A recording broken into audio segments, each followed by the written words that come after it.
दरम्यान रिया चक्रवर्तीच्या प्रकरणातला एक नवा तपशील समोर येतोय।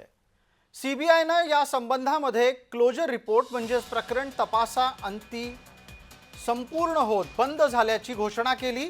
मात्र याच आलेल्या विविध बातम्यांच्या आधारे नितेश राणे आणि वरुण सरदेसाई यांच्यात शब्दबाण चालल्याचं पाहायला मिळालं।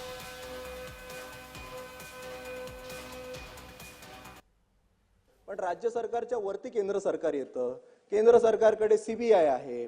सीबीआयनी सुशांत सिंग राजपूत यांच्या मर्डरवर संपूर्णपणे गेले 3 वर्ष चौकशी केलेली आहे। 3 वर्ष चौकशी केल्याच्या नंतर 2 दिवसापूर्वी त्याचा क्लोजर रिपोर्ट सादर केला। त्यामध्ये त्यांचा सुसाईडच झाला असं आम्ही सगळ्या वर्तमानपत्रात वृत्तपत्रात वाचलेलं आहे। मग असं असताना सुद्धा आपण सीबीआयला अंडरमाइन करतोय का? म्हणजे केंद्र सरकारची जी आपल्या देशातली जी सगळ्यात मोठी क्राइम इन्व्हेस्टिगेशनची एजन्सी आहे त्याच्यावर राम कदम साहेब असतील किंवा अन्य सदस्य ज्यांनी आज म्हटलं किंवा स्वतः मंत्री महोदय असतील यांचा विश्वास नाहीये का? आणि त्यामुळे आपल्या सभागृहाच्या मार्फत सीबीआयला अंडरमाइन होऊ नये, सीबीआय जे मोदी सरकारच्या अंतर्गत येतं त्याच्यावर आपण कुठे प्रश्नचिन्ह निर्माण करू नये असा माझा पॉइंट ऑफ ऑर्डर आहे।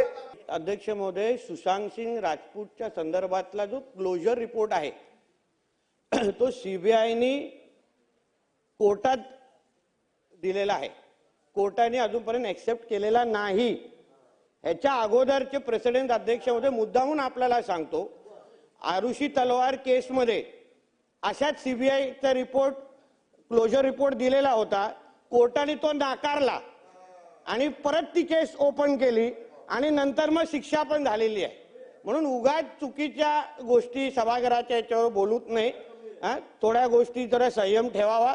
क्लोजर रिपोर्ट आता फक्त दाखल केलेला आहे।